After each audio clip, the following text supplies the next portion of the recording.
And hello. Today we'll be looking at line plots and bar charts.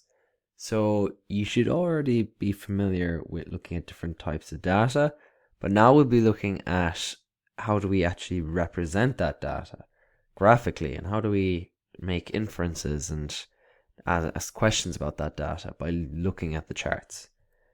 So here's some data.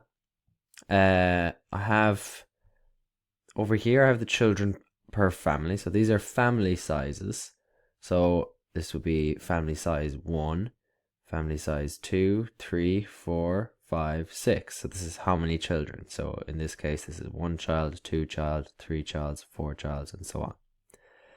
And then I have the number of families in this small. So we've looked at a group of families and we've said, okay, how many families have 1 child per family? Well, there was 4 of them. How many families had 2 children? Well, there was 6 families. How many families had 3 children? 7 families had 3 children, and so on. So how many families were asked altogether? That's something that might be a question that might be asked. Well, you'd just add up, okay, the number of families, well, there was 4 here, 6 plus 7 plus 5 plus 2 plus 1. So you just add them all up. That's how many families were asked altogether in a survey, or in they were asked to write it down, or anything like that. So how do we represent this then? Well, this is how we go about representing it. So you'd see here we have 1, 2, 3, 4, 5, 6, and then we have dots going above them. And what do you think the dots represent? Well, quite simply, it's the number of families. So this is 1 child. So it says that this is the bottom, it actually labels it, the number of children per family. So the number, if a family had 1 child, well, the dots would be above here. So there's 1, 2, 3, 4. So 4 families had only 1 child. Then what about 2 children? Well, 1, 2, 3, 4, 5, 6, just like up here. 6 families had 2 children. And we call this a line plot.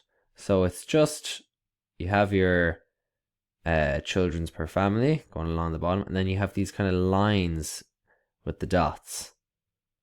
And that's why we call it a line plot. If we were to reverse it, so let's say you're given the line plot, how would we extract the data from it? So here's goals scored in a game, so number of goals scored.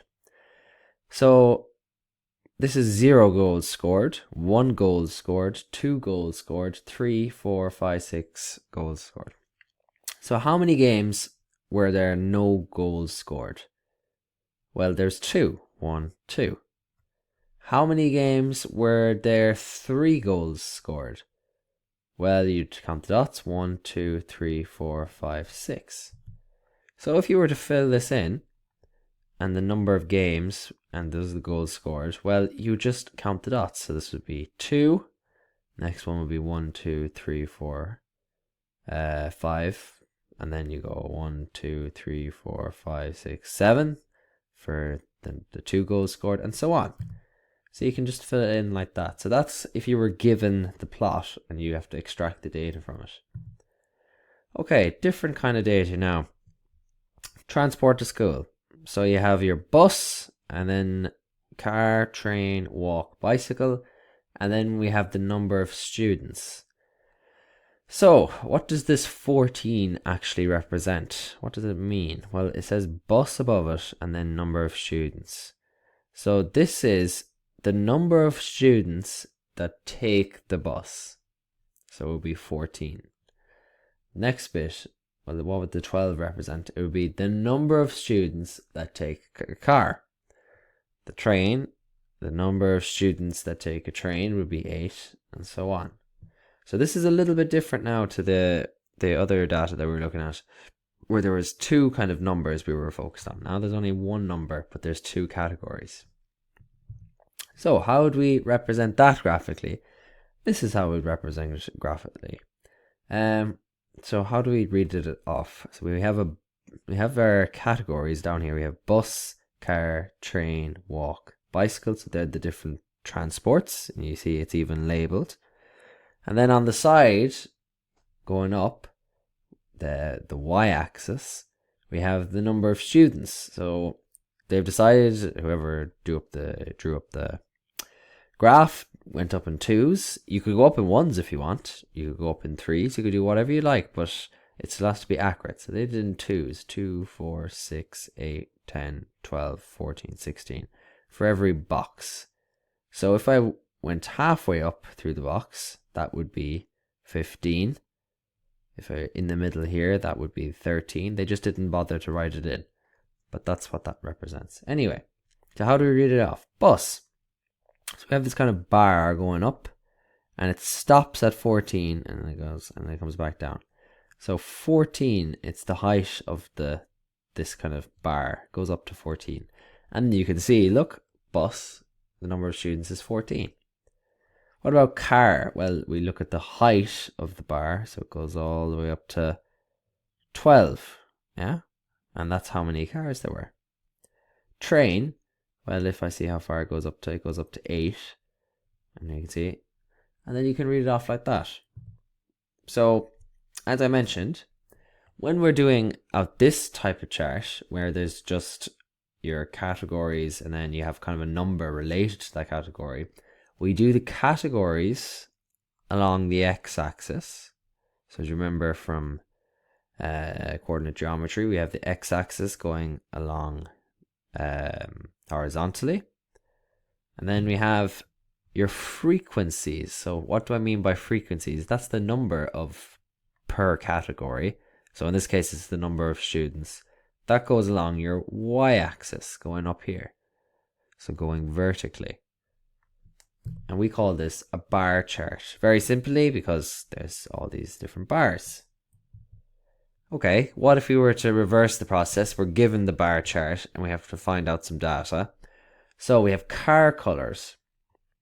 And we have black, red, white, blue, green, purple, and then the number of cars. So how many cars were black? How would I know that? Well, I could go and count the height of this bar and how high it is, and it goes up to 6. So there'd be 6 black cars. What about blue? Well, I'd go see the height of the bar and it's 4. So there'd be 4 blue cars. And just again, I can fill in, if I was given this and I had to fill in how many black, red, white, blue, green, purple, I just read off the heights of all these bars and I can fill them all in. Okay, as I always do, here are some recap questions, so you can pause the video and attempt them yourselves. So, what was the most and least common mark scored in the test? So I have a bar chart here. So here are the marks. So one person got 0 marks. How many got 2? 3 people got 2 marks. And then 2 people got 3 marks. But we're looking at what is the most and least common mark. So the most would be which bar is the tallest? Like, what's the greatest amount of people that got something? Well, what's the tallest bar? Well, this bar, 6. 8 people got 6 marks. So that's quite a lot of people compared to everybody else. So 5 marks was close. Look, there were 6 people that got 5 marks. But 8 people got 6 marks. It's the tallest bar. So it was the most common. What about the least common? What's the smallest bars? Well, there's actually 2. One person got 10 marks.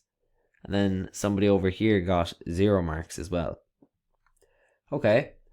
If we were to do out the chart for this, what would we use? Would we use a line plot? No, we'd probably use a bar chart for this. So how do you draw it? Well, you do it like this. You would say, okay, I have my categories going along the bottom. So science, maths, English, Irish. And then I look, okay, well, how many got science? 15. So I'd go up 15. Now again, I'm going up in 2s here, but you'd notice it stops halfway between 14 and 16, which would be 15. Then I do the same for maths. I go up to 12. English, I go up to 18. Irish, I go up to 9. And as I said earlier, I forgot to mention it, my little lines there, that's the most marks, the tallest one. And then the smallest ones would be 0 and 10.